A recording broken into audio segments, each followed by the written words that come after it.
Hello प्यारे बच्चों, आज हम सीखेंगे बर्ड्स नेम, पक्षियों के नाम, इंग्लिश और हिंदी में। प्यारे बच्चों, बिना देर की वीडियो स्टार्ट करते हैं। ई ए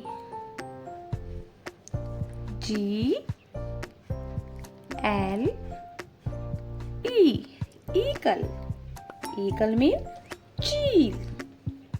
ईगल में चील। H E N hen। hen में मुर्गी। hen में मुर्गी। B A T bat.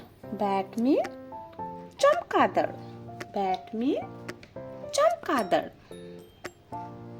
S W A N स्वान। स्वान में हंस। स्वान में हंस।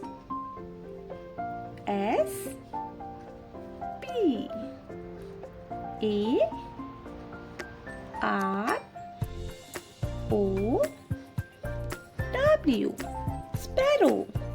स्पैरो में गुड़िया। ईगल, hen, बैट, स्वान, स्पैरो। प्यारे बच्चों, वीडियो को लाइक करो, सब्सक्राइब करो। Thank you kids.